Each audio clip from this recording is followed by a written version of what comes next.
Hey, selamat petang guys. Nama saya Dr. Arvin. Okey, hari ni saya nak ulas sikit pasal salah satu suplemen yang banyak orang pernah tanya saya. Okey, and suplemen ni adalah creatine. Okey. So creatine ni ada banyak jenis. Okey, dalam market ni banyak jenis. Okey, dia ada creatine monohydrate, creatine nitrate, creatine hydrochloride. Banyak-banyak jenis lah, banyak company, banyak jenis. Banyak rupa lah yang keluar. Okey, so creatine monohydrate merupakan creatine yang paling banyak telah dikaji. Okey, and creatine yang paling banyak pernah diguna. Okey, dalam kebanyakan kajian menggunakan creatine monohydrate. So untuk seterusnya, creatine yang saya akan gunakan sebagai contoh adalah creatine monohydrate. Okey, so creatine monohydrate ni adalah nitrogen containing compound. Maksudnya merupakan salah sejenis sumber tenaga yang mempunyai nitrogen. Ia adalah sama dengan protein. Protein juga adalah nitrogen containing compounds kerana ia dibuat daripada, yang ni dibuat daripada glycine, arginine dengan methionine. Ia adalah 3 jenis amino acid yang ada dalam creatine. Okey, so creatine ni ada banyak fungsi sebenarnya. Tapi fungsi paling penting adalah creatine ni adalah sumber tenaga untuk aktiviti-aktiviti yang lasak atau dikatakan sebagai high intensity dengan cepat. Okey, macam berpecut, weightlifting, powerlifting. Okey, jenis-jenis di mana tenaga yang diperlukan dengan cepat. Kenapa creatine ni penting adalah dalam banyak-banyak tenaga dalam badan kita, creatine adalah part daripada phosphocreatine system. Dalam badan kita ada 3 jenis sistem. Ada phosphocreatine system, ada glycolytic system, ada fat oxidation system. Okey, so creatine adalah dalam phosphocreatine system. Dan phosphocreatine system ni hanya untuk tenaga yang diperlukan untuk 10 hingga 15 saat saja. So, ia ada kaitan dengan apa-apa yang kita perlukan dengan burst of energy. Okey. So, kalau kita tengokkan transaksi dalam badan kita, semua proses-proses dalam badan kita ni memerlukan sejenis mata wang atau currency. Okey, and currency itu adalah ATP, adenosine triphosphate.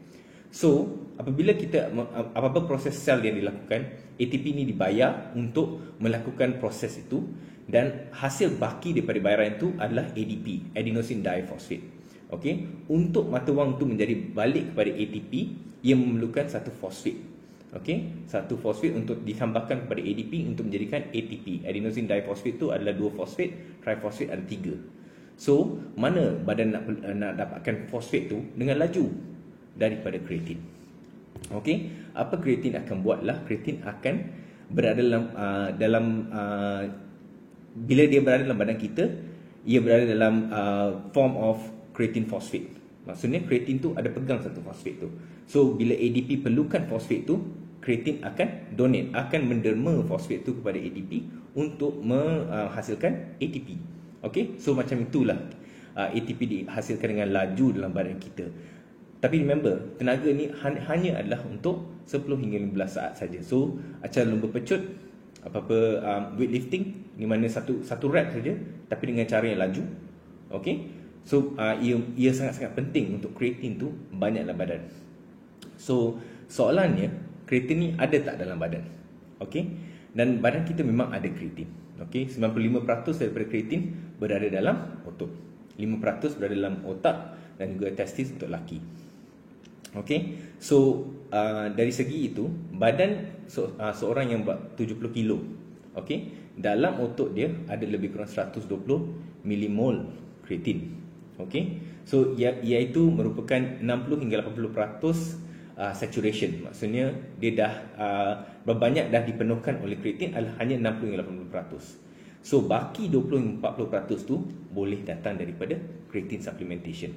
Tapi soalannya, kenapa pula nak suplemen dengan creatine? Kenapa? Dah ada creatine dalam badan kan? Creatine boleh menyebabkan beza between dua atlet. Katakan kita ambil lomba pecut kan. Kalau katakan seorang tu yang tak ada creatine lari 10.2 saat. Orang yang ada creatine akan lari 9.9 saat. Dalam lomba pecut 0.3 saat tu beza yang sangat-sangat besar. So likewise untuk strength juga, beza dia bukanlah berkilo-kilo, bukan sampai 20-30 kilo, tapi 5-10 kilo tu boleh membezakan between the first place dengan third place atau fourth place. Okay, so creatine tu sangat penting untuk make the difference. Okay, so upper limit atau limit yang paling atas badan kita boleh simpan kreatin adalah 160. Biasanya kita ada 120. So kalau kita suplemen kreatin, kita boleh saturate, penuhkan tangki itu sampai dekat 160. So biasanya kita suplemen ni supaya kita boleh penuhkan tangki.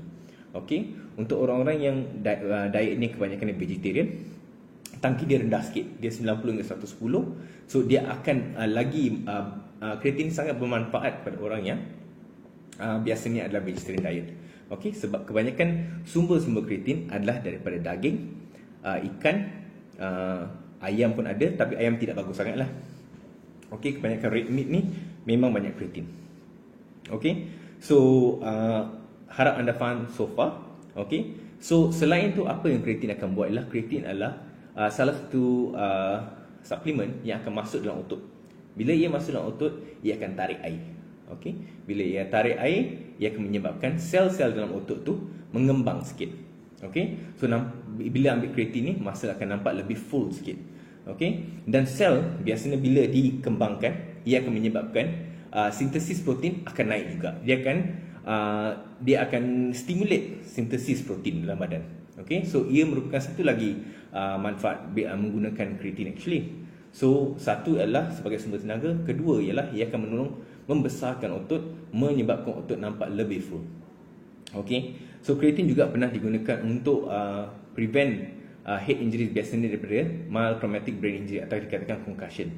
So biasanya dia ada studies yang mengatakan bila gunakan kreatin sebelum kena concussion, ia akan protect brain kita daripada mendapatkan concussion yang teruk. Okay, so ia merupakan salah satu daripada kegunaan kreatin dalam beberapa jenis sukan seperti rugby dengan tinju. Okay, so soalan yang orang lain pernah tanya juga, apakah kebaikan kreatin? Okay, seperti mana yang saya cakap tadi, kreatin adalah sumber jenis tenaga untuk aktiviti-aktiviti yang lasak atau intensiti tinggi. So strength dengan power, kreatin sangat-sangat bermanfaat. Okay, kreatin juga menambahkan lean mass atau otot dalam badan kita akan naik juga bila kita guna kreatin.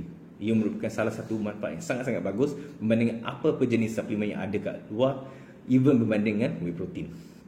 Okay, kreatin juga dikatakan boleh tolong menurunkan lemak badan juga. So itu salah satu lagi advantage bila kita pakai kreatin. Okay, especially kalau kita pakai kreatin lepas workout.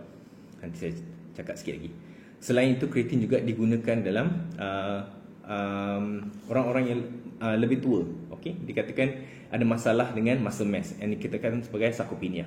So kreatin telah menunjukkan yang ia dapat menolong menambahkan balik otot dan stimulate mereka untuk menjadi lebih kuat. So di mana mobility diorang akan bertambah, pergerakan diorang lebih senang, diorang lebih kuat, dan ia mengurangkan risiko-risiko jatuh, risiko-risiko kurang keseimbangan dan sebagainya. Okey. So soalan yang paling penting banyak orang bertanya ialah, kreatin ni ada tak merosakkan buah pinggang? Okey, and jawapannya ialah ia tidak merosakkan buah pinggang yang sihat. Okey, dalam satu study oleh Silva di 2019 merupakan meta-analisis, mana studies of studies, maksudnya mereka akan study semua jenis study yang telah dilakukan dan dia merumuskan bahawa kreatin tidak merosakkan buah pinggang yang healthy, yang sihat. Okey, kalau anda ada masalah buah pinggang, sila rujuk kepada doktor anda sebelum anda start suplemen ni. Okey, jangan start sembarangan. Okey, ada orang juga tanya, kreatin ni menyebabkan saya rasa bloating lah, macam naik air dalam kulit. Seperti mana saya cakapkan tadi, kreatin tidak masuk dalam kulit, kreatin masuk dalam otot. Ada beberapa orang yang akan rasa bloating sikit lepas ambil kreatin, yang itu dikatakan sebagai responder. Maksudnya kalau anda ambil kreatin dan anda ada bloating sikit, maksudnya anda tengah respon kepada osmolytic effect of kreatin. So lepas beberapa minggu pakai kreatin tu, bloating tu akan hilang. Okay, so anda akan naik berat sikit sebab air semakin ditarik ke dalam otot. So sebab tu akan rasa bloating sikit. Okay, so jangan takut, ia merupakan side effect yang akan hilang. Dan kalau anda ada bloating, maksudnya anda adalah responders. Okay, ada orang yang pernah cakap, ada orang cakap yang hilang rambut lepas ambil kreatin. Itu adalah anecdotal, maksudnya salah satu kes. Dia tak ada, dalam kita tengok meta-analisis memang tak ada. Okey, tak ada bukti yang menyebabkan hair loss. Okey, dia ada orang cakap juga merosakkan hati. Sampai sekarang tak ada juga study yang mengatakan ia dapat merosakkan hati. So, dari segi penggunaan ni, kreatin ni sangat-sangat selamat kepada orang yang sihat. Okey, tak payah takut. Dia tidak ada age limit. Maksudnya kalau anda tua pun 50-60 tahun boleh ambil kreatin. Okey, ambil dengan dos yang bagus. Okey, atau dos yang appropriate. Okey, kebanyakan orang 3 hingga 5 gram sehari cukup. Okey, kepada orang yang nak loading kreatin ni, pernah orang tanya, perlu tak loading? Yes, anda boleh loading kreatin hingga 20 gram sehari, maksudnya 5 gram 4 kali sehari untuk 5 hingga 7 hari. Lepas tu anda maintain dengan 3 hingga 5 gram selama yang anda nak. Paling lama orang pernah gunakan kreatin adalah 4 tahun dalam studies ya. Okey, so sampai sekarang tak ada studies yang mengatakan perlu tak kita berhentikan kreatin, lepas tu pakai balik lepas kita berhenti seketika atau tidak. Tapi anda boleh pergi macam 3 bulan pakai, lepas tu sebulan boleh off, lepas tu 3 bulan pakai. Itu bergantung dengan anda. Okey, dia punya washout period adalah 4 minggu. So kalau anda dah berhentikan kreatin, untuk ia datang balik kepada basal iaitu 60 hingga 80% saturation tu, ia akan ambil lebih kurang 4 minggu. Okey, so kalau anda nak berhenti kreatin boleh juga, anda nak ambil berterusan juga boleh juga. Okey, tapi kreatin ni merupakan salah satu suplemen yang anda kena pakai hari-hari, bukan pakai hari ni terus dapat tenaga hari ni, sebab saturation dia akan ambil masa. Okey, so kalau anda ambil yang pre-workout ni, janganlah ingat akan super saya terus. Ia tidak akan berlaku So anda kena ambil untuk jangka masa yang panjang, baru nampak efek dia. Kebanyakan orang yang hanya ambil 5 gram setiap hari tanpa loading, ia akan ambil lebih kurang 21 hingga 28 hari untuk saturate. Orang yang buat loading ni dalam 7 hari boleh saturate. Tapi ada orang yang perut dia tak tahan guna kreatin ni, so loading phase mungkin tidak digalakkan. Kalau anda ada masalah perut bila ambil kreatin, so gunalah maintenance dose saja dan ambil lah untuk 3 hingga 4 bulan. Okey, and tak ada masalah kalau anda nak ambil terusan untuk up to 4 tahun dalam studies. Okey, kenapa kreatin ni tak makan je? Kenapa kita kena ambil suplemen?